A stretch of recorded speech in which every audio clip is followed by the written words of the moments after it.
میرے مولا تیرا ثانی نہیں سارے زمانے میں۔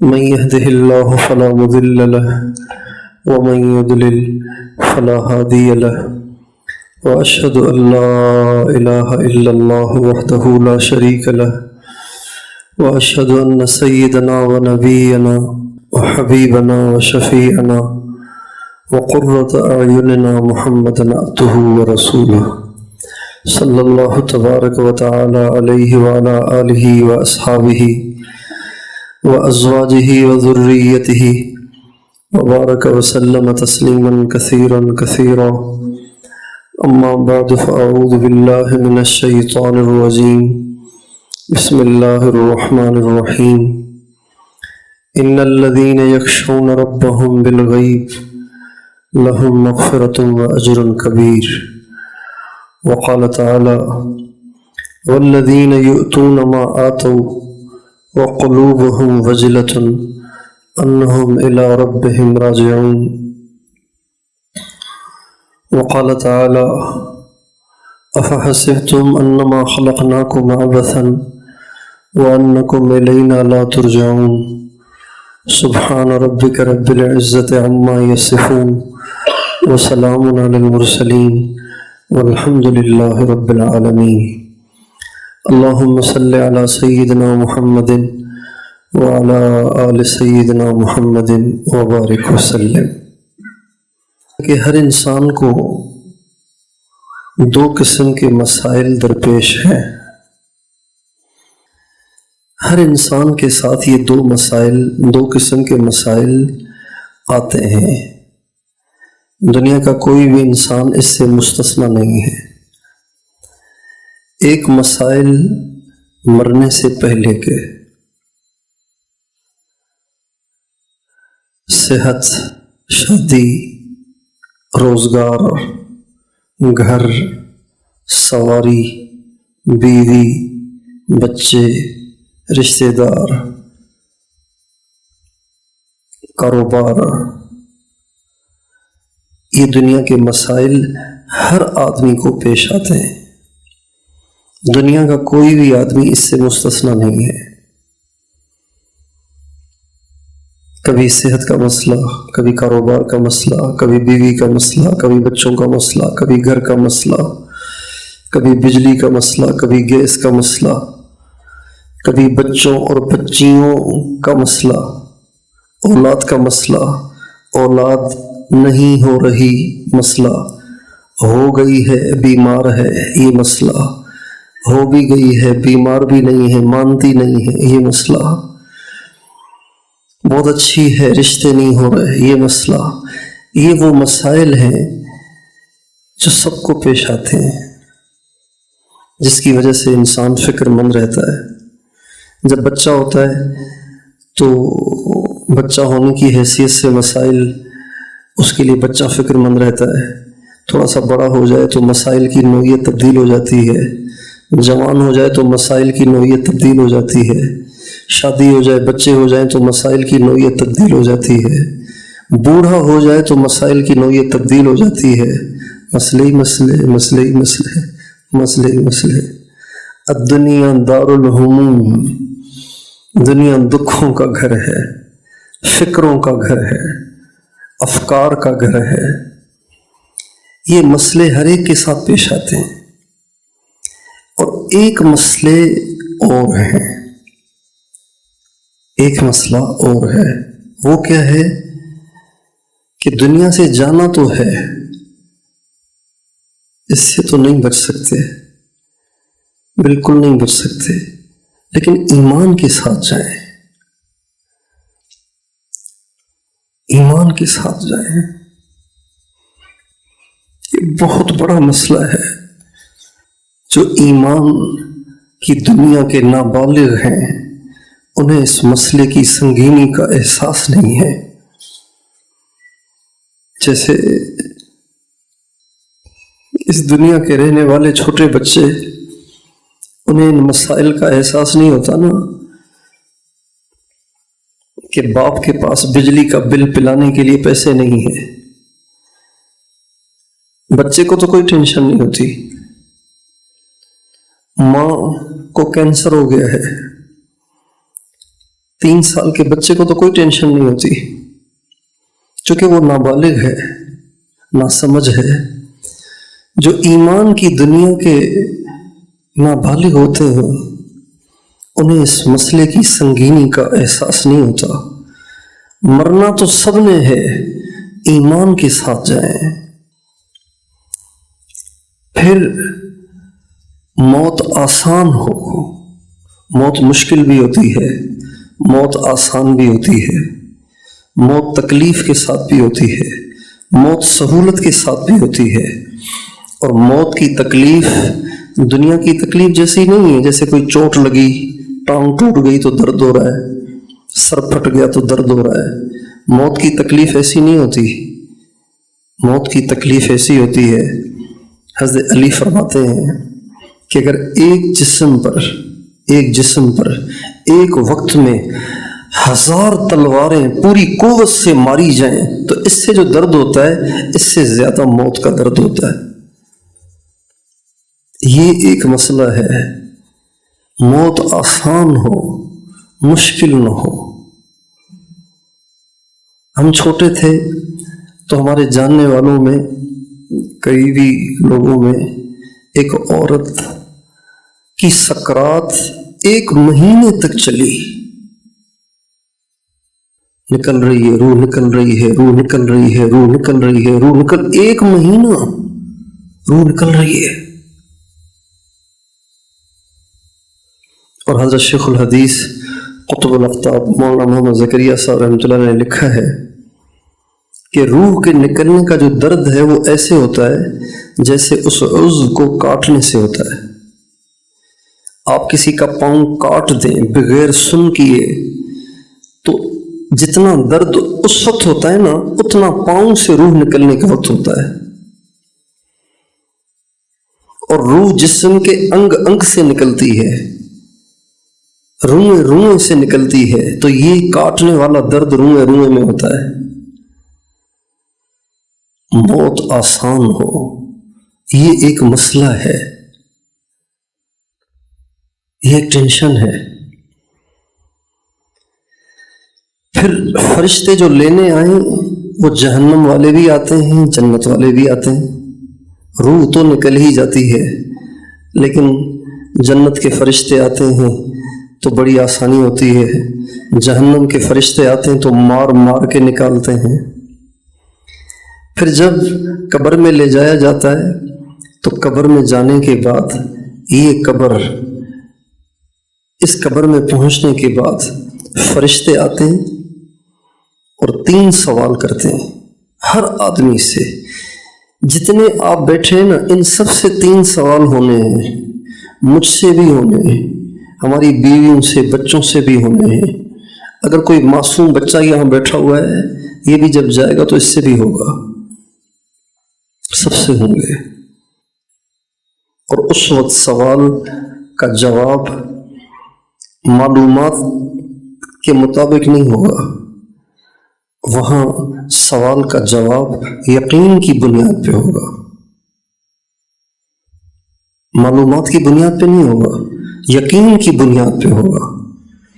جس چیز کا آپ کو یقین ہے وہ آپ کی زبان پہ جاری ہوگی، جو چیز آپ کی معلومات میں ہے، نالج میں ہے، وہ نہیں آئے گی زبان پہ۔ پھر اس کے بعد یہ جو قبر ہے یہ یا بہت تنگ ہو جائے گی، اتنی تنگ ہو جائے گی کہ پسلیاں آپس میں گھس جائیں گی،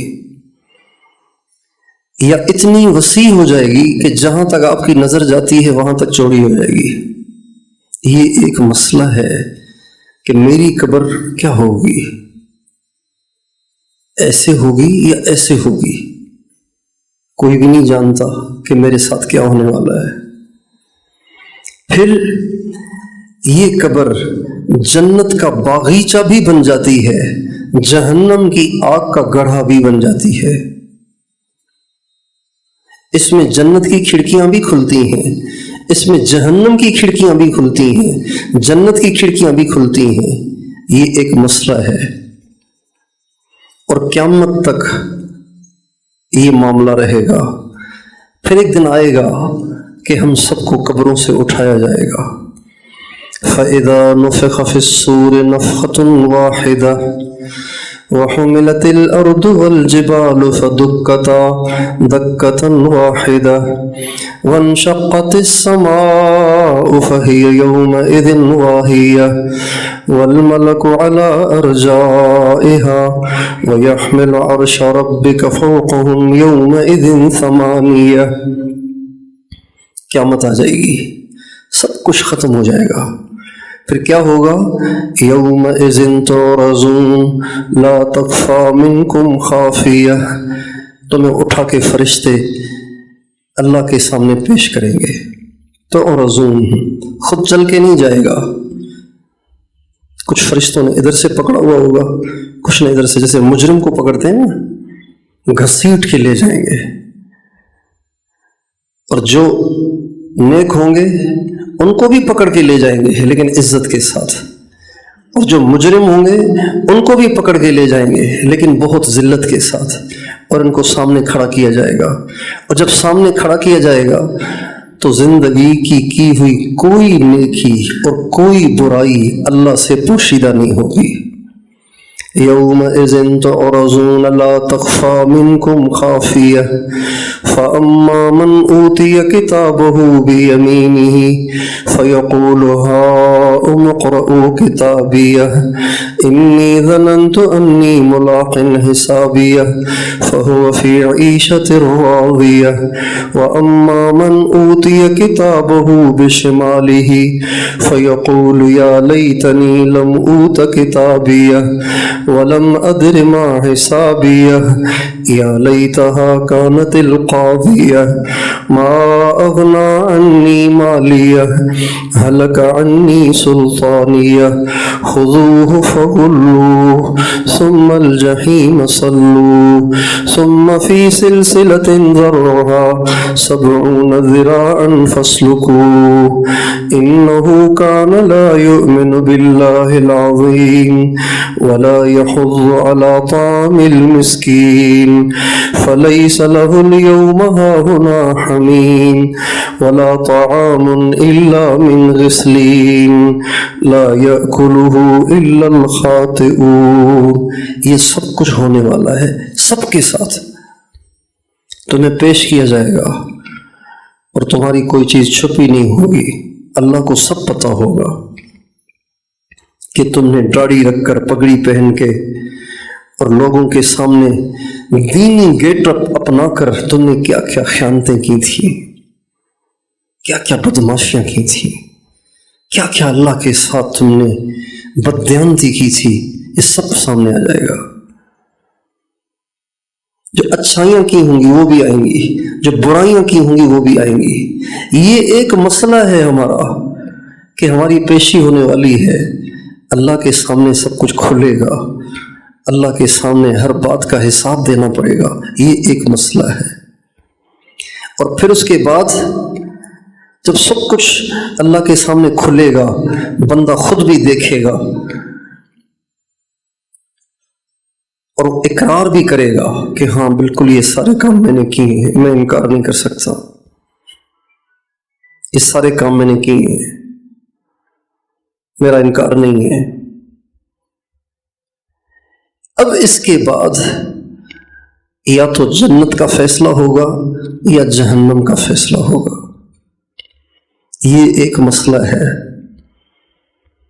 یہ وہ وقت ہوگا جس وقت کوئی ماں اپنے بچوں کو کام نہیں آئے گی، کوئی باپ اپنے بچوں کو کام نہیں آئے گا، کوئی بھائی اپنے بھائی کو کام نہیں آئے گا. یوم یفر المرء من اخیہ وامہ وابیہ وصاحبتہ وبنیہ لکل امرئ منہم یومئذ شأن یغنیہ وجوہ یومئذ مسفرہ. سبحان اللہ. اللہ تعالیٰ فرماتے ہیں جس دن ماں باپ بھائی بہن بیوی خاوند بچے سب آپ کو دیکھ کے بھاگ جائیں گے، اتنا پریشانی کا عالم ہوگا اس دن۔ وجوہ یومئذ مسفرہ، کچھ چہرے ہوں گے جو چمک رہے ہوں گے، ضاحکۃ مستبشرہ، ہنس رہے ہوں گے، خوشی منا رہے ہوں گے، ووجوہ یومئذ علیہا غبرہ ترہقہا قطرہ اولئک ہم الکفرۃ الفجرہ، اور کچھ ایسے ہوں گے جن کے چہروں پہ مٹی ہوگی، دھول ہوگی، سیاہی ہوگی، نحوست ہوگی۔ ایک یہ مسائل ہیں، ایک وہ مسائل ہیں، ان دونوں مسائل سے ہم سب کو واسطہ پڑتا ہے اور پڑھنا ہے۔ یہ بھی مسائل ہیں، وہ بھی مسائل ہیں، ان دونوں مسائل سے ہم سب کو واسطہ پڑتا ہے اور پڑھنا ہے۔ اب یہاں اللہ پاک امتحان لیتے ہیں بندے کا، جو ان مسائل میں گھر کر ان مسائل سے بے فکر ہو جاتا ہے وہ برباد ہو جاتا ہے۔ جو ان مسائل کی فکر میں گھلتا رہتا ہے اللہ تعالیٰ اس کے لیے ان مسائل کو یا تو حل کر دیتا ہے یا ان کی کڑواہٹ کو اس سے سلب کر لیتا ہے۔ جب انسان کے اوپر آخرت کے مسائل کی فکر سوار ہو جاتی ہے نا تو دو باتیں ہوتی ہیں، یا تو اللہ تعالیٰ دنیا کے مسائل حل کر دیتا ہے، یا مسائل حل نہیں ہوتے لیکن ان مسائل کی وجہ سے جو تکلیف محسوس ہوتی ہے نا اللہ تعالیٰ وہ تکلیف اس کو محسوس نہیں ہونے دیتے۔ بالکل ایسے جیسے او ٹی میں آپریشن تھیٹر میں پیٹ کو کاٹنے سے پہلے سن کر دیتے ہیں، پیٹ کٹ رہا ہوتا ہے لیکن محسوس کچھ نہیں ہو رہا ہوتا۔ آپ علیہ السلام کا ارشاد ہے من جعل الہموم ہما واحدا ہم آخرتہ کفاہ اللہ ہم دنیاہ، جو آخرت کے مسائل کی فکر کو اپنے اوپر سوار کر لیتا ہے تو اللہ تعالیٰ دنیا کی فکروں سے اسے آزادی عطا کر دیتے ہیں۔ اب آزادی کی یہ دو صورتیں بنتی ہیں، یا تو مسئلے ہی ختم ہو جاتے ہیں، مثلا اولاد نہیں ہے، اولاد کی خواہش ہر خاوند ہر بیوی کو ہوتی ہے، خاوند باہر جاتا ہے، بیوی کو 10 سال شادی کو ہو گئے، بچہ ہے نہیں، بچے سے دل بہلتا ہے ماں کا، وہ ماں اکیلی بیٹھی ہوئی پریشان ہے، ڈپریشن میں چلی جاتی ہے سوچ سوچ کے، یہ ایک مسئلہ ہے۔ اب جو آخرت کے مسائل کو اوڑھ لے گا تو یا تو اللہ اولاد دے دے گا، یا اللہ اولاد کی جو تڑپ ہے نا وہ ختم کر دے گا۔ اولاد نہیں ہے پھر بھی کہے گا اللہ کا شکر ہے مزے لگے ہوئے ہیں۔ کراچی میں ایک جگہ ایک ساتھی کے ہاں ناشتے کی دعوت تھی تو ہم ان کے گھر گئے، وہ محلے کے میرے داماد وہاں رہتے تھے، تو وہ محلے کے امیر تھے، وہ جو ساتھی تھے، تو محلے کے امیر نے کہا کہ آپ کے سسر صاحب آئے ہوئے ہیں تو آپ ناشتہ ان کو میرے گھر میں کروا دیں۔ تو ہم چلے گئے، ناشتے پہ بیٹھے تو تعارف ہوا، علیک سلیک ہوئی۔ میں نے کہا کیا حال ہے؟ کہنے کہ اللہ کا شکر ہے بہت۔ میں نے کہا ماشاءاللہ کتنے بچے ہیں؟ ایسے ہی میں نے پوچھ لیا، کہ اللہ کا شکر ہے ایک بچہ بھی نہیں ہے۔ تو میں نے کہا شادی کب ہوئی ہے؟ کہنے لگے 15-17 سال ہو گئے ہیں۔ تو میں نے کہا بچے نہیں ہوئے؟ کہنے لگے نہیں ہوئے۔ تو میں نے کہا پھر کسی ڈاکٹر سے کوئی ٹیسٹیں کروائی ہیں، کوئی رپورٹ رہے ہیں، کوئی حکیم، کوئی ڈاکٹر؟ کہنے لگے نہیں۔ میں نے کہا کیوں؟ کہا اللہ نے مجھے اور میری بیوی کو بغیر اولاد کے خوش کر دیا ہے، ہم اللہ کی رضا میں راضی ہیں، ہم اللہ کی رضا میں، اللہ نہیں چاہتا ٹھیک ہے، ہم کیوں کہیں گے نہیں آپ نہیں چاہتے پھر بھی آپ ہماری خواہش پوری کریں، ہم کیوں زبردستی کریں، اللہ اسی میں راضی ہے تو ہم بھی خوش ہیں۔ میں نے کہا آپ کی بیوی تو بہت پریشان ہوگی، آپ تب سے روزے میں جاتے ہوں گے، چلے میں جاتے ہوں گے، صبح دفتر جاتے ہیں، شام کو 2.5 گھنٹے مسجد میں دیتے ہیں، تو آپ کی بیوی تو بہت پریشان ہوتی ہوگی۔ کہنے لگے وہ مجھ سے بھی زیادہ خوش ہے۔ ہم نے آخرت کی فکر کو اوڑھ لیا ہے، اللہ نے اس فکر سے ہمیں چھٹکارا دے دیا ہے۔ من جعل الہموم ہما واحدا ہم آخرتہ کفاہ اللہ ہم دنیاہ، جو آخرت کی فکر کو اوڑھ لیتا ہے اللہ تعالیٰ اس کو دنیا کی فکروں سے نجات دے دیتے ہیں۔ آج ہمارا سارا معاشرہ دنیا کی فکروں میں مبتلا ہو کر نفسیاتی مریض بن چکا ہے، سائیکو پیشنٹ بن چکا ہے، احساس کمتری میں چلا گیا ہے۔ جو ارب پتی ہے نا، ارب پتی، وہ بھی اینزائٹی میں ہے، اور جو چھابڑی پہ چیزیں بیچتا ہے مزدور، وہ بھی اینزائٹی میں ہے، ڈپریشن میں ہے۔ وہ تو اس لیے ڈپریشن میں ہے کہ اتنی محنت کرتا ہوں، خرچہ ہی نہیں چلتا میرے سے گھر کا، اور وہ اس لیے ڈپریشن میں ہے کہ مجھے اللہ نے اتنی دولت دی ہے، لوگ برداشت ہی نہیں کرتے، کوئی مجھ پہ تعویذ کر دیتا ہے، کوئی مجھ پہ یہ کر دیتا ہے، کوئی یہ کر دیتا ہے، اس کو یہ ڈپریشن، اس کو یہ ڈپریشن، اس کو وہ ٹینشن، اس کو یہ ٹینشن۔ یہ آزمائش ہے، یہ امتحان ہے کہ اللہ تعالیٰ دیکھتے ہیں کہ اس کی نظر میں کس چیز کی اہمیت زیادہ ہے، یہ اللہ دیکھتے ہیں۔ نبی کریم صلی اللہ علیہ وسلم کی صحبت کی برکت سے حضرات صحابہ کرام نے دنیا کی فکریں سر سے اتار کے ایک طرف پھینک دی تھی۔ انہیں فکر تھی تو اس بات کی تھی کہ اللہ راضی ہو جائے، فکر تھی تو اس بات کی تھی کہ دوزخ سے چھٹکارا مل جائے، فکر تھی تو اس بات کی تھی کہ ایمان پہ خاتمہ ہو جائے، فکر تھی تو اس بات کی تھی کہ جنت میں حضور کا ساتھ مل جائے۔ ایک شخص نے حضور کی خدمت کی تو آپ بہت خوش ہوئے، فرمایا مانگو، کیا مانگتے ہو؟ حضور کسی سے کہیں کہ مانگو کیا مانگتے ہو، اللہ اکبر، تو یہ کہہ دیتے دونوں جہانوں کی عزتیں، ایک جملے میں سب کچھ مل جاتا۔ لیکن یہ صحابہ کی تربیت تھی، صحابہ کی زبانوں سے اللہ نے یہ الفاظ نکلوا کر ساری دنیا کے مسلمانوں کو گویا ایک سبق دیا کہ دیکھو مسلمان ایسے ہوتے ہیں، مسلمانوں کو ان چیزوں کی فکر ہوتی ہے۔ وہ کہنے لگے حضور کچھ نہیں چاہیے، صرف جنت میں آپ کا ساتھ چاہیے، جس طرح ابھی آپ کے قریب ہیں جنت میں بھی ایسے ہی ہو۔ آپ نے فرمایا کچھ اور مانگو، کہا جی بس یہی۔ آپ نے پھر آزمانے کے لیے فرمایا کچھ اور مانگو، کہا جی بس یہی۔ آپ نے پھر آزمانے کے لیے فرمایا کچھ اور مانگو، کہا جی بس یہی۔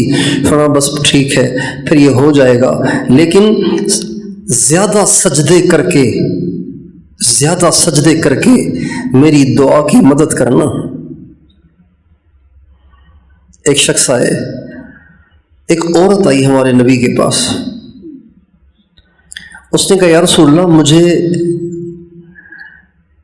مرگھی کے دورے پڑتے ہیں، مجھے دورے پڑتے ہیں، مرگھی کا لفظ نہیں ہے اس میں، مجھے دورے پڑتے ہیں، ان دوروں میں بے ہوش ہو جاتی ہوں، پھر میں کپڑے بھی اتار دیتی ہوں۔ اب ایک عورت ننگی ہو جائے کتنی بےزتی کی بات ہے، تو آپ اللہ سے دعا کر دیں اللہ مجھے شفا دے دے، میرے دورے ختم ہو جائیں۔ آپ علیہ السلام نے فرمایا کہو تو تمہارے لیے صحت کی دعا کر دوں، کہو تو تمہارے لیے جنت کی دعا کر دوں۔ وہ کہنے لگی حضور چھوڑیں صحت کو، مجھے دورے منظور ہیں، آپ جنت کی دعا کر دیں۔ پوری زندگی اس عورت کو دورے پڑتے رہے، وہ اس نے برداشت کر لیے۔ البتہ اس واقعے کے بعد اس عورت کو دورے تو پڑتے تھے لیکن کپڑے نہیں اتارتی تھی، یہ حضور کی برکت تھی۔ ایک شخص نے کہا یا رسول اللہ میں نابینا ہوں، میرے لیے بینائی کی دعا کر دیجئے۔ آپ نے فرمایا کہو تو بینائی کی دعا کر دوں، کہو تو جنت کی دعا کر دوں۔ کہنے لگے حضور اندھا ہونا منظور ہے، آپ جنت کی دعا کر دیجئے۔ ساری زندگی نابینا رہے، جنت کی دعا لے لی۔ اللہ تعالیٰ ہر بندے سے یہ چاہتے ہیں کہ اسے آخرت کی فکر لگی ہوئی ہو۔ آج ہمارا دنیا دار جو طبقہ ہے وہ تو دنیا کا دیوانہ ہے، دنیا میں مست ہے، اور دنیا کی چمک دمک نے اسے مغلوب کر لیا ہے۔ لیکن جو ہمارا دیندار طبقہ ہے نا، وہ بھی آخرت کی فکر سے خالی ہے۔ ڈھونڈنے سے کوئی ملتے ہیں ایسے دیندار جو اس بات پہ روتے ہوں کہ دعا کریں ایمان پہ خاتمہ ہو، دعا کریں موت آسان ہو، دعا کریں جہنم میں نہ جائیں۔ جب داڑھی رکھ لیتے ہیں، جب پگڑی پہن لیتے ہیں، جب 4 دن اللہ کے راستے میں لگا دیتے ہیں، جب کچھ دیر کوئی نیک اعمال کر لیتے ہیں، تو یہ فکر ہی ختم ہو جاتی ہے، اور سمجھتے ہیں کہ اب جنت تو ہمارے لیے ویسے ہی طے شدہ ہے، جنت سے تو ہم نے جانا ہی ہے۔ حضرت عمر رضی اللہ تعالیٰ عنہ کے انتقال کا وقت تھا، آخری دن تھا، ان کو محسوس ہو گیا تھا کہ اب میں نہیں بچ سکتا اور آج میرا آخری دن ہے۔ حضرت علی کو معلوم ہوا کہ ان کی طبیعت بہت زیادہ ناساز ہو گئی ہے، چونکہ خنجر لگے تھے، آنتیں کٹ گئی تھیں، تو حضرت علی حضرت عمر کی عیادت کے لیے آئے، اپنے بیٹے امام حسن کو بھی ساتھ لے کر آئے۔ جب گئے تو دیکھا حضرت عمر رو رہے تھے، تو حضرت علی کو بہت حیرت ہوئی اور فرمانے لگے، عمر آپ رو رہے ہیں؟ عمر تو نہیں رویا کرتا تھا، کسی بھی بڑے سے بڑے حادثے، کسی بھی بڑی سے بڑی پریشانی میں آپ تو اتنے دلیر آدمی، آپ موت سے ڈر گئے۔ تو فرمانے لگے، ابو الحسن موت سے نہیں ڈر رہا، ڈر اس بات سے رہا ہوں کہ آج شام میری آخرت میں ہوگی، پتہ نہیں میں جہنم میں جاؤں گا یا کہیں اور جاؤں گا، مجھے نہیں پتہ میں کہاں لے جایا جاؤں گا۔ حضرت حذیفہ رضی اللہ تعالیٰ عنہ کے انتقال کا وقت ہے، بیوی پاس بیٹھی ہوئی ہیں اور وہ رو رہے ہیں، ان کو روتا دیکھ کے بیوی بھی رونے لگی، تو بیوی سے کہا تم کیوں رو رہی ہو؟ کہنے لگی کہ آپ رو رہے ہیں اس لیے میں بھی رو رہی ہوں۔ فرمانے لگے میں تو اس پہ رو رہا ہوں کہ مجھے قرآن پاک کی آیت یاد آئی، وَإِن مِّنكُمْ إِلَّا وَارِدُهَا كَانَ عَلَىٰ رَبِّكَ حَتْمًا مَّقْضِيًّا، جہنم کے اوپر سے ہر ایک نے گزرنا ہے، پتہ نہیں میں گزر سکوں گا یا گر جاؤں گا۔ یہ ہمارے نبی کے رازدار ہیں، ہمارے نبی نے دل کی باتیں کسی سے شیئر نہیں کی سوائے ان کے۔ ایک دفعہ عائشہ قرآن مجید کی تلاوت کر رہی تھیں تو اس میں یہ آیت آئی، والذین یؤتون ما آتوا وقلوبهم وجلۃ انہم الی ربہم راجعون، یہ لوگ نیک اعمال کرتے ہیں، اللہ کے نام پہ خرچ کرتے ہیں، لیکن ان کے دل ڈر رہے ہوتے ہیں۔ اما عائشہ نے کہا حضور یہ ڈرتے کیوں ہیں؟ نیک کام کر کے ڈرتے کیوں ہیں؟ کیا انہوں نے زنا کیا ہوتا ہے یا چوری کی ہوتی ہے؟ آپ نے فرمایا عائشہ انہوں نے زنا نہیں کیا ہوتا، انہوں نے چوری نہیں کی ہوتی، یہ نیکیاں کر کے بھی ڈرتے ہیں اس خوف سے کہ کہیں ان کی نیکیاں مردود نہ ہو جائیں۔ آج یہ اللہ کا خوف، آخرت کی فکر، جہنم سے بچنے کی فکر، جنت کو پانے کی فکر، اللہ کے سامنے پیشی کی فکر، یہ نایاب ہو گئی ہے۔ آخرت کے تذکرے کرنے والوں میں بھی یہ چیز نہیں رہی، آخرت پہ تقریریں کرنے والوں میں بھی یہ چیز نہیں رہی، آخرت پہ خطبے پڑھنے والوں میں بھی یہ چیز نہیں رہی کہ وہ جہنم کو یاد کر کے روتے ہوں، آخرت اللہ کے سامنے پیشی کو یاد کر کے روتے ہوں۔ ہمارے حاج صاحب عبدالوہاب صاحب ایک دفعہ فرمانے لگے کہ مولانا یوسف صاحب رحمۃ اللہ علیہ تشریف لائے ہوئے تھے رائے ونڈ، تو رائے ونڈ میں ایک حوض تھا، اس پہ حضرت وضو کر رہے تھے، تو فرمانے لگے کہ حوض پہ وضو کرتے کرتے میری طرف دیکھا اور فرمانے لگے عبدالوہاب ہمارا آخرت میں کیا بنے گا، ہمارا آخرت میں کیا بنے گا؟ یہ کون کہہ رہے ہیں؟ جنہوں نے لاکھوں لوگ پیچھے نیکیاں کرنے والے چھوڑے، لاکھوں لوگ نیکیاں کرنے والے پیچھے چھوڑے، یہ وہ کہہ رہے ہیں آخرت میں کیا بنے گا؟ حضرت شیخ الحدیث قطب الاقطاب مولانا محمد زکریا صاحب رحمۃ اللہ علیہ، جن کی کتاب دنیا میں سب سے زیادہ پڑھی جاتی ہے، جن کا علمی فیض دنیا میں سب سے زیادہ پھیلا، جن کا روحانی فیض دنیا میں سب سے زیادہ پھیلا، جو اپنے دور کے قطب الاقطاب اور غوث تھے، لکھا ہے کہ ایک دفعہ اپنے مدرسے کے صحن میں ٹہل رہے تھے اور ایک شعر پڑھ رہے تھے اور زار و قطار رو رہے تھے۔ رنگا لے نہ چندیا گندھا لے نہ سی، تو کیا کیا کرے گی اری دن کے دن، نہ جانے بلا لے پیا کس گھڑی، کھڑی منہ تکے گی اری دن کے دن۔ یہ پڑھ رہے ہیں اور زار و قطار رو رہے ہیں۔ یہ شعر ہے، اس کا مطلب یہ ہے کہ کچھ سہیلیاں اپنی سہیلی سے کہہ رہی ہیں جس کا نکاح ہو گیا ہے، آج اس کی رخصتی ہے، اور جس کی آج رخصتی ہے اس نے کپڑے بھی نہیں پہنے نئے، میک اپ بھی نہیں کیا، بال بھی نہیں بنوائے، ایسی میلی کچیلی گندی بیٹھی ہوئی ہے، تو سہیلیوں سے کہہ رہی ہیں کہ تو بال تو بنوا، میک اپ تو کر، کپڑے تو پہن، آج تیری رخصتی ہے۔ اگر تیرا دولہا اور تیرے سسرال والے بارات لے کے آ گئے اور تجھے اس حال میں دیکھا تو تجھے کیسے لے جائیں گے، اور تجھے کتنی شرمندگی ہوگی، اور اس وقت تو منہ کھڑی دیکھتی رہے گی، اس وقت تو کیا کر سکے گی؟ رنگا لے نہ چندیا گندھا لے نہ سی، تو کیا کیا کرے گی اری دن کے دن، نہ جانے بلا لے پیا کس گھڑی، کھڑی منہ تکے گی اری دن کے دن۔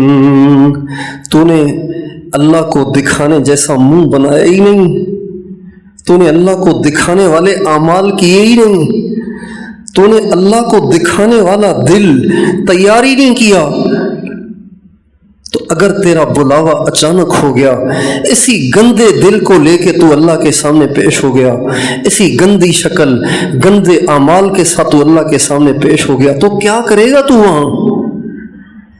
انبیاء کے بعد سب سے اونچا درجہ حضرت ابو بکر کا ہے۔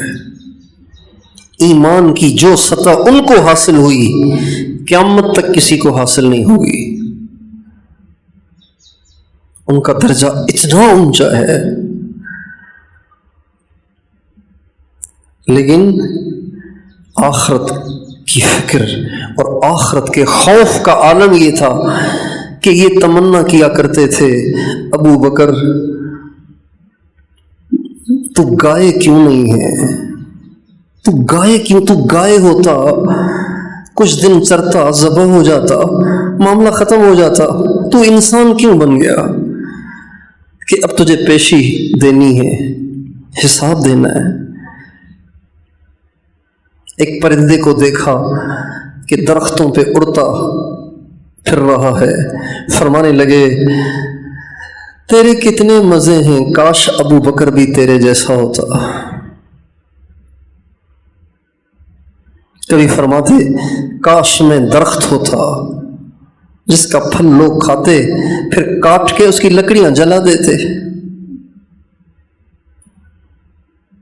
یہ آخرت کی فکر ہے، یہ کہاں ہے ہمارے معاشرے میں، ہماری عورتوں میں، ہمارے بچوں میں، ہمارے جوانوں میں، ہمارے بوڑھوں میں، ہمارے نمازیوں میں، ہمارے دینداروں میں، دین کی محنت کرنے والوں میں یہ فکر کہاں ہے؟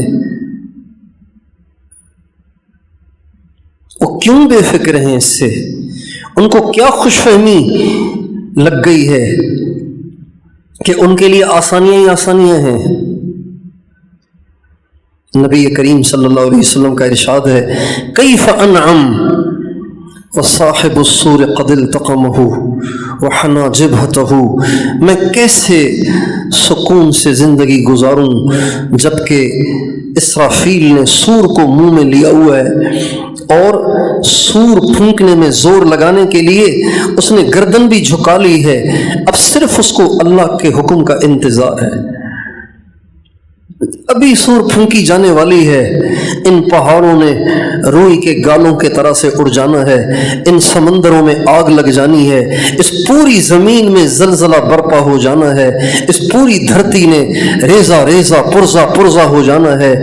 اذا زلزلت الارض زلزالها واخرجت الارض اثقالها وقال الانسان ما لها يومئذ تحدث اخبارها بأن ربك أوحى لها يومئذ يصدر الناس أشتاتا ليروا أعمالهم فمن يعمل مثقال ذرة خيرا يره ومن يعمل مثقال ذرة شرا يره إذا وقعت الواقعة ليس لوقعتها كاذبة خافضة رافعة۔ یہ قیامت کسی کو پست کرے گی، کسی کو بلند کرے گی، کسی کو عزت دلائے گی، کسی کو رسوا کرے گی، ذلیل کرے گی۔ یہ سب کے ساتھ ہونا ہے، اس کی فکر کیوں لاحق نہیں ہے؟ قرآن بھرا پڑا ہے اس مضمون سے، اور اس فکر کے نہ ہونے کی وجہ سے ان فکروں نے گھیرا ہے۔ ایک آدمی کو سر میں شدید درد تھا، بیٹھا ہوا تھا، ہائے ہائے کر رہا تھا، اچانک چھت سے ایک کالا موٹا سانپ اس کے سامنے گرا۔ اس سے پہلے وہ کہہ رہا تھا اتنا شدید درد ہے کہ اٹھا بھی نہیں جاتا، ہلا بھی نہیں جاتا۔ اب جب کالا سانپ اس کے سامنے گرے گا، اٹھا جائے گا نہیں اٹھا جائے گا؟ بولیے، اٹھا جائے گا نہیں اٹھا جائے گا؟ صرف اٹھا جائے گا یا بھاگا بھی جائے گا؟ بھاگا بھی جائے گا، ایسی دوڑ لگائے گا کہ دیکھیں گے کہ اس کو تو کوئی مسئلہ ہی نہیں۔ تو ان دنیا کی فکروں سے نجات کا بھی یہ حل ہے۔ ایک حل تو یہ ہے کہ ان مسائل کو آپ حل کرنے میں اپنی زندگی کھپا دیں، تو یہ آپ کے حل کرنے سے حل نہیں ہوں گے۔ جو لکھا ہے وہ ہو کے رہے گا، اس کو کوئی ٹال نہیں سکتا۔ نبی پاک نے فرمایا وَعْلَمْ أَنَّمَا أَصَابَكَ لَمْ يَكُنْ لِيُخْطِئَكَ وَمَا أَخْطَأَكَ لَمْ يَكُنْ لِيُصِيبَكَ، جان جو تجھے ہوا یہ کبھی ہٹنے والا نہ تھا، اور جو نہیں آیا وہ کبھی آنے والا نہ تھا۔ یہ مسئلے حل کرنے سے حل نہیں ہوتے ہیں، یہ حل کرنے سے حل نہیں ہوتے ہیں، یہ اللہ حل کرتا ہے۔ بس اس کی دعا کرے آدمی، دعا کرے، دعا کر کے اللہ کے حوالے کر دے۔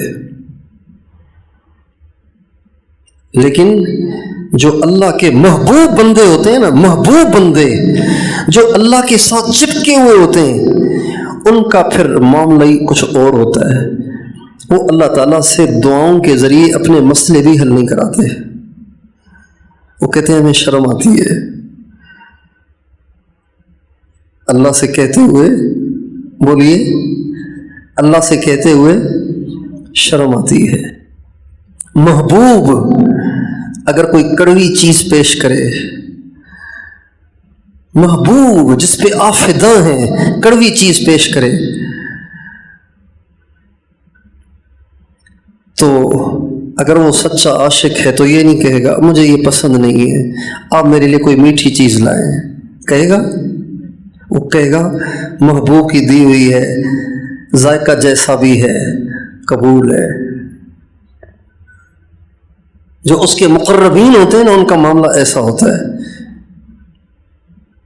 ہمارے شیخ العرب والعجم، شیخ الاسلام حضرت مولانا سید حسین احمد مدنی قدس سرہ جیل میں تھے، چونکہ وہ انگریز کے خلاف لڑتے تھے ہمیشہ، تو جیل میں جاتے رہتے تھے، جیل میں تھے۔ جب جیل میں گئے تو وہاں جو قیدی تھے انہوں نے دیکھا کہ اتنا بڑا بزرگ آ گیا ہے، تو وہ ہر وقت ساتھ رہتے، خدمت کرتے، دعائیں لیتے۔ تو جب کبھی بھی کوئی قیدی کہتا کہ حضرت بہت دن ہو گئے جیل میں، اب تنگ آ گیا ہوں، دعا کرتے رہائی ہو جائے، حضرت دعا کرتے وہ رہا ہو جاتا۔ پھر ایک اور، پھر ایک اور، پھر ایک اور.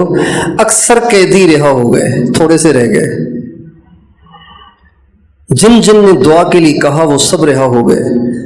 ایک قیدی نے کہا حضرت کہ آپ جس کے لیے دعا کرتے ہیں وہ رہا ہو جاتا ہے، تو آپ اپنے لیے بھی تو دعا کریں. اپنے لیے کیوں نہیں کرتے دعا؟ آپ نہیں نکل رہے. تو سنجیدہ ہو گئے اور فرمانے لگے ارے میاں، رضا بالقضا بھی تو کوئی چیز ہے. اللہ نے جب یہاں رکھا ہے میں کیوں کہوں کہ مجھے یہاں نہیں رہنا؟ اللہ نے یہاں رکھا ہے تو میں کیوں کہوں کہ مجھے یہاں نہیں رہنا؟ لطف سجندم بدم، اسراکی کا شعر ہے. لطف سجندم بدم قہر سجن گاہ گاہ، این بھی سجن واہ واہ اون بھی سجن واہ واہ. ایک اللہ والے کہتے ہیں میرے محبوب کی طرف سے خوشیاں تو اکثر ہی آتی ہیں، دکھ تو وہ کبھی کبھی بھیجتا ہے. اب میں کہوں کہ مجھے دکھ قبول نہیں ہے، صرف سکھ ہی چاہیے، تو یہ اچھا نہیں لگتا. یا اللہ مجھے یہ بھی قبول ہے، وہ بھی قبول ہے. ہمارے ایک بزرگ تھے حضرت مولانا حماد اللہ صاحب حالیجوی رحمۃ اللہ علیہ. حضرت مولانا احمد علی لاہوری رحمۃ اللہ علیہ کا نام تو سنا ہوگا نا. ان کے شیخ تھے مولانا تاج محمود. ان کے دو بڑے خلیفہ تھے. بڑے خلیفہ مولانا حماد اللہ صاحب تھے اور چھوٹے خلیفہ مولانا احمد علی لاہوری تھے. وہ مولانا حماد اللہ صاحب تو آخری عمر میں اکثر بیمار رہتے تھے. تو ان کے ایک مرید تھے، تو ان کو اس کی فکر لاحق رہتی تھی میرے شیخ کیوں ٹھیک نہیں ہوتے، میرے شیخ کیوں نہیں ٹھیک ہوتے. تو ایک دن انہوں نے رات کو بہت زیادہ رو کے اللہ سے دعا کی. تو خواب میں نبی کریم صلی اللہ علیہ وسلم کی زیارت ہوئی اور آپ نے فرمایا کیوں پریشان ہو؟ کہا جی میرے شیخ ٹھیک نہیں ہوتے. فرمایا اگر حماد اللہ خود دعا کرے گا تو ٹھیک ہو جائے گا. یہ صبح کو اٹھے بڑے خوش پہنچے حضرت کے پاس. حضرت مبارک ہو. کیا ہوا؟ کہ رات حضور کی زیارت ہوئی تھی، آپ نے فرمایا حماد اللہ خود دعا کرے تو ٹھیک ہو جائے گا. فرمایا اللہ کی قسم کبھی دعا نہیں کروں گا. اللہ نے مجھ پہ اعتماد کر کے مجھے یہ تکلیف دی ہے، میں کیوں کہوں کہ مجھے نہیں چاہیے. تو یہ تو بہت اونچا درجہ ہے کہ تکلیف میں بھی مزہ آئے. ہمارے لیے یہ ہے کہ ہم عافیت کی دعا مانگیں، لیکن ان دنیا کی ٹینشنوں سے نجات کے لیے ہم اصل ٹینشن کو اوڑھ لیں اپنے اوپر. موت کے وقت کیا ہوگا، کیا بنے گا، قبر میں کون میرے ساتھ جائے گا؟ کوئی بھی نہیں جائے گا. کبھی کسی کو قبر میں لیٹا ہوا دیکھا ہے؟ کہ جی دیکھا ہے کہ نہیں دیکھا؟ کسی کو قبر میں لیٹا ہوا دیکھا ہے نہیں دیکھا؟ اگر ہم وہاں لیٹے ہوئے ہوں اور پھر اس کے بعد اینٹیں رکھ کے مٹی ڈال کے لوگ اپنے گھروں کو چلے جائیں، یہ کتنا ہیبتناک منظر ہے. یہ ہونا ہے کہ نہیں ہونا؟ یہ ہمیں مرنے کے بعد آسمان پہ اٹھایا جائے گا. کل نفس ذائقۃ الموت وانما توفون اجورکم یوم القیامہ فمن زحزح عن النار وادخل الجنۃ فقد فاز وما الحیاۃ الدنیا الا متاع الغرور. اس آیت میں اللہ یہ کہہ رہے ہیں کہ یہ جو دنیا کی تمہیں ٹینشنیں کھائی جاتی ہیں نا، یہ کچھ بھی نہیں ہے، دھوکہ ہے. یہ ان کی ٹینشن نہ لو، یہ فکر کرو کہ موت کے وقت کیا ہوگا اور جہنم سے خلاصی مل جائے. اور یہ فکر جو انسان پر غالب آتی ہے نا، یہ اہل اللہ کی صحبت سے، کتابیں پڑھنے سے نہیں، اہل اللہ کی صحبت سے. کیونکہ ان کے دل آخرت کے غم سے پھٹے ہوتے ہیں، ٹوٹے ہوتے ہیں، اللہ کی محبت سے لبریز ہوتے ہیں، آخرت کی فکر سے لبریز ہوتے ہیں، لہذا جو ان کے پاس رہتا ہے ان کو یہ فکر لگ جاتی ہے، جیسے صحابہ کو لگی حضور سے، تابعین کو لگی صحابہ سے، تب تابعین کو لگی تابعین سے، ایسے ہی لگتی ہے یہ۔ آپ دنیا داروں کے ساتھ بیٹھیں گے نا تو یقین جانیے غیر شعوری طور پر آپ کو دنیا کی فکر لگ جائے گی، ایک گاڑی ادھر بھیجنی ہے، ایک گاڑی ادھر بھیجنی ہے، ایک کام یہ کرنا ہے، ایک کام یہ کرنا ہے، اس سے پیسے لینے ہیں، اس کو پیسے دینے ہیں۔ ایسے آدمی کے ساتھ آپ ایک دن گزار لیں، پھر دیکھیں آپ کی سوچ کیا بنتی ہے۔ یہ والا ماڈل اچھا ہے، یہ والا ماڈل اچھا نہیں ہے، یہ گاڑی واپس کرو، وہ والی لے آؤ، یہ موبائل اچھا ہے، یہ موبائل اچھا نہیں ہے، یہ والا ماڈل لے آؤ، یہ والا واپس کر دو، یہ والا ٹھیکیدار اچھا ہے، اس کا کنسٹرکشن اچھا ہے، اس کا اچھا نہیں ہے، یہ والا نقشہ اچھا ہے، یہ والا اچھا نہیں ہے، ایسا گھر ہونا چاہیے، یہ ہونا چاہیے، یہ ہونا چاہیے۔ ایسے لوگوں کے ساتھ آپ ایک دن گزاریں گے نا تو آپ کو اپنا گھر بہت برا لگے گا، آپ کو اپنا کاروبار بہت برا لگے گا، یہ فکر سوار ہو جائے گی کہ میں نے بھی ایسا بننا ہے۔ جب اللہ والوں کے ساتھ ہم رہیں گے، ان کی صحبت میں بیٹھیں گے تو ہمیں بھی یہ فکر لگے گی، یا اللہ میں تجھے کیسے راضی کروں۔ حضرت ماں فاطمہ رضی اللہ عنہ آپ علیہ السلام کے پاس آئیں، حضور میرے ہاتھ میں چھالے، میرے کپڑے میلے کچیلے، گھر کے کام کرنے کی وجہ سے کوئی خادم، فرمایا خادم کو چھوڑو، تم یہ تسبیح پڑھو، اس سے زیادہ بہتر ہے، چھوڑو خادم کو۔ خادم کا کام تسبیح کیسے کرے گی؟ نوکر تو کام کرے گا، تسبیح کیا کرے گی؟ لیکن نہیں، ہمارے نبی نے اپنی امت کو، اپنے اہل بیت کو اس میں لگایا، وہ سہ جاؤ، یہ کرو، اس کی فکر کرو۔ آپ مسجد میں بیٹھ کے نماز پڑھ رہے ہیں، ابو ہریرہ آئے، دیکھا کہ حضور بیٹھ کے نماز پڑھ رہے ہیں تو بہت حیران ہوئے کہ حضور بیٹھ کے نماز پڑھ رہے ہیں، آپ تو اتنا کھڑے ہوتے تھے کہ پاؤں میں ورم آ جاتا تھا، آج بیٹھ کے پڑھ رہے ہیں۔ جب سلام پھیرا تو پوچھا حضور بیٹھ کے نماز پڑھ رہے ہیں، کوئی عذر ہے؟ آپ نے فرمایا الجوع یا ابا ہریرہ، ابو ہریرہ بھوک نے بٹھا دیا ہے۔ ابو ہریرہ رونے لگے، آپ نے فرمایا لا تبکی یا ابا ہریرہ، ابو ہریرہ رو نہیں، فإن شدت الحساب لا تصیب الجائع یوم القیامت اذا احتسب، اس لیے کہ جو اللہ کے لیے دنیا میں بھوکا رہا ہوگا اللہ قیامت کے دن اس سے حساب نہیں لیں گے۔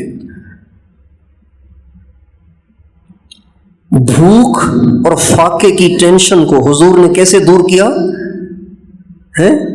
قیامت کے دن حساب آسان ہو جانے کی سوچ سے۔ یہ مزاج ہر مسلمان کا ہونا چاہیے۔ ہمارے لوگ اپنے چھوٹے چھوٹے مسئلوں کو حل کرنے کے لیے پیسہ ہے تو پیسہ لگاتے ہیں، پیسہ نہیں ہے تو وظیفے پڑھتے ہیں، وظیفے پڑھ پڑھ کے دماغ خشک ہو جاتے ہیں، پاگل ہو جاتے ہیں، نفسیاتی مریض ہو جاتے ہیں، اور کہتے ہیں یہ مسئلہ حل ہونا چاہیے۔ بھائی یہ مسئلہ برداشت کر لو، اس سے بڑے مسئلے آپ کو درپیش ہیں، اس کی فکر کرو تو یہ ہلکا ہو جائے گا، محسوس ہی نہیں ہوگا پھر آپ کو۔ حضرت عبداللہ ابن رواحہ میدان جنگ میں ہیں، 3 دن کا فاقہ ہے۔ کتنے دن کا؟ 3 دن کا فاقہ۔ 3 دن کے بعد چکر آتے ہیں، 1 دن کے بعد بھی چکر آتے ہیں، ایک وقت بھی کھانا نہ کھاؤ تو چکر آتے ہیں۔ چلے وہ مضبوط لوگ تھے لیکن چکر تو آ رہے ہوں گے نا 3 دن کے بعد۔ پیٹ کمر سے لگ رہا تھا، چچا زاد بھائی ایک گوشت کا ٹکڑا لائے، کہنے لگے کچھ کھا لو، کمر سیدھی کر لو۔ آواز آئی کہ جعفر شہید ہو گئے، حضرت جعفر امیر تھے حضرت زید کے بعد، کہنے لگے جعفر تو شہید ہو جائیں اور میں گوشت کھاؤں، میں دنیا میں لگا رہوں۔ گوشت کے ٹکڑے کو پھینکا اور آگے بڑھے، لیکن کمزوری اتنی تھی کہ قدم اٹھ نہیں رہے تھے۔ تو اپنے آپ سے کہنے لگے اقسمت یا نفس لتنزلن او لتکرہن ما لی اراک تکرہین الجنہ، اے نفس میں نے قسم کھائی ہے تجھے مجبور کرنا ہے اور تجھے میں نے اتار کے چھوڑنا ہے، اگر تجھ سے چلا نہیں جاتا تجھے گھسیٹ کے بھی لے جاؤں گا۔ تجھے کیا ہو گیا ہے؟ تجھے جنت پسند نہیں ہے؟ ایک ضرب لگے گی گردن الگ ہو جائے گی، سیدھے جنت میں جاؤ گے، ساری تکلیفیں ختم ہو جائیں گی۔ یہ اپنے آپ سے کہہ رہے ہیں، چنانچہ آگے بڑھے اور شہید ہو گئے۔ اور ہمارے نبی مسجد نبوی میں بیٹھے ہوئے ہیں، صحابہ آپ کے آس پاس ہیں، اور آپ یہاں بیٹھ کر موتا کی منظر کشی کر رہے ہیں۔ حضرت زید شہید ہوئے، آپ صحابہ سے کہہ رہے ہیں زید شہید ہو گئے۔ پھر جعفر شہید ہوئے، اب فرمانے لگے جعفر شہید ہو گئے۔ عبداللہ شہید ہوئے، آپ یہاں بیٹھ کے فرما رہے ہیں عبداللہ شہید ہو گئے۔ پھر آپ فرمانے لگے اب اللہ نے اپنی تلوار کو سونت لیا ہے، لقد صلی اللہ سیفا من سیوفہ، اب اللہ نے اپنی تلوار نکال دی ہے، اور اللہ کی تلوار کو کوئی توڑ نہیں سکتا۔ اور وہ یہ تھی کہ مسلمانوں نے آپس کے مشورے سے حضرت خالد بن ولید کو امیر بنا دیا تھا، چنانچہ ان کے ہاتھ پہ فتح ہوئی۔ تو اللہ تعالی ہمیں آخرت کی فکر دے دے، ان مسائل کی فکر لگ جائے تو یہ مسائل کچھ بھی نہیں ہے، یہ بچوں کے کھیل ہیں۔ بچے کا کھلونا ٹوٹتا ہے تو وہ سمجھتا ہے کہ قیامت آ گئی، بڑا ہنستا ہے یار کیسا پاگل ہے، بھائی تجھے دوسری گاڑی لے کے دے دیں گے، روتے کیوں میرے پیارے؟ کسی بچے نے ٹرافی چھین لی تو وہ ایسے روتا ہے جیسے ماں مر گئی ہو، بڑا کہتا ہے بھائی دوسری ٹرافی لے دیں گے، آپ روتے کیوں ہیں بیٹا؟ تو ہم سب نابالغ ہیں، ایمان کی دنیا کے نابالغ ہیں، جنہیں بجلی کے غم نے گھلا دیا، گیس کے غم نے گھلا دیا، روٹی کے غم نے گھلا دیا، دکان اور بیوی اور بچوں کے غم نے گھلا دیا، اور جہنم سے غافل کر دیا۔ اللہ کا لہجہ دیکھیں، لہجہ فَكَيْفَ تَتَّقُونَ إِن كَفَرْتُمْ يَوْمًا يَجْعَلُ الْوِلْدَانَ شِيبًا السَّمَاءُ مُنْفَطِرٌ بِهِ كَانَ وَعْدُهُ مَفْعُولًا۔ اللہ تعالیٰ فرماتے ہیں اگر تم نے کفر پہ زندگی گزار دی تم کیسے بچو گے اس دن سے جو دن بچوں کو بوڑھا کر دے گا؟ تم کیسے بچو گے؟ لہجہ تو دیکھیں کیسا ہے، تم کیسے بچو گے؟ ایک نکما لڑکا ہے، کتاب کو ہاتھ نہیں لگاتا ہے، اس کا باپ اسے سمجھا سمجھا کے تھک گیا ہے، اب اس کو بٹھا کے کہتا ہے پرسوں تمہارے ایگزام ہے، تم کیسے امتحان دو گے؟ پڑھا تو تم نے ایک حرف بھی نہیں، تم کیسے پیپر دو گے؟ فَكَيْفَ تَتَّقُونَ إِن كَفَرْتُمْ يَوْمًا يَجْعَلُ الْوِلْدَانَ شِيبًا، تم کیسے بچو گے اس دن سے جس دن بچے بوڑھے ہو جائیں گے؟ السَّمَاءُ مُنْفَطِرٌ بِهِ كَانَ وَعْدُهُ مَفْعُولًا، اس دن کی دہشت سے آسمان بھی پھٹ جائے گا، اور یہ ہونا ہے كَانَ وَعْدُهُ مَفْعُولًا، یہ تو ہو کے رہے گا۔ یہ اللہ کیا ذہن سازی کر رہے ہیں؟ یہ آیتیں صرف تلاوت کے لیے تو نہیں ہے، تو ذہن سازی ہے۔ ایک باپ اسی انداز سے اپنے بیٹے کو سمجھا رہا ہے، اور بیٹا جا کے اوروں سے کہے میرے باپ کو سمجھانے کا انداز بہت اچھا آتا ہے، ماشاءاللہ ایسی فصاحت اور بلاغت ہے کچھ نہ پوچھو۔ تو یہ باپ کے سمجھانے کی قدر ہوئی کہ نہ قدری ہوئی؟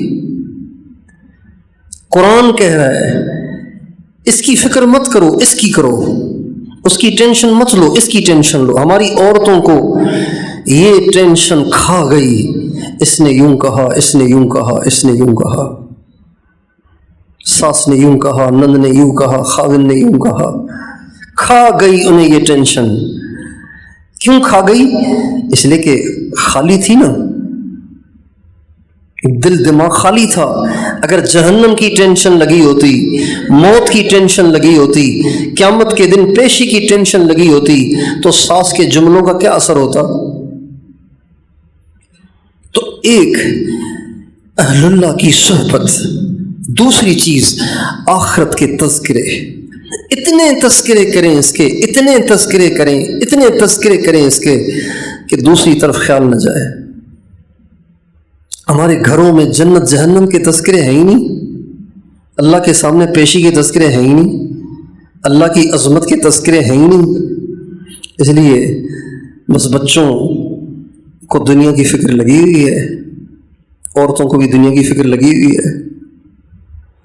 جب محلے میں جنازہ ہو اپنے سارے گھر کو بٹھائیں، دیکھو بچوں وہ تمہارے سامنے چلتا پھرتا تھا کہ نہیں، چلتی پھرتی تھی کہ نہیں، ہاں ایک دن بیگم تم نے بھی ایسے ہی چلے جانا ہے اور میں نے بھی ایسے ہی چلے جانا ہے، بچوں تم سب نے جانا ہے اور وہاں کچھ کام نہیں آئے گا، یہاں کچے مکان میں بھی گزارا ہو جائے گا، وہاں کے لیے محنت کرو، فکر کرو۔ یہ ذہن ہر وقت ہمارے گھروں میں ہونا چاہیے۔ ہمارے حاجی صاحب فرماتے تھے کہ تمہارے رائن میں جینے کی فضا بنی ہوئی ہے، مرنے کی فضا نہیں ہے۔ یہ جملہ سنا ہوگا پرانوں نے۔ اللہ تعالی ہمیں توفیق دے، اس کی خوب تذکرے کریں، قرآن کی ان آیات کو پڑھ کے غور کریں۔ ہمارے مولانا عمر پالم پوری صاحب فرماتے تھے جب میں نے حفظ کر لیا تو میری ماں مجھے کہتی تھی عمر مجھے قرآن سنایا کر، تو نظر ان کی کمزور تھی، دیکھتی نہیں تھی، تو میں قرآن پڑھتا تھا۔ جب میں جہنم کی آیتوں پہ پہنچتا تو وہ زار و قطار روتی تھی، کہتی تھی عمر بس کر، عمر بس کر۔ وآخر دعوانا ان الحمد للہ رب العالمین۔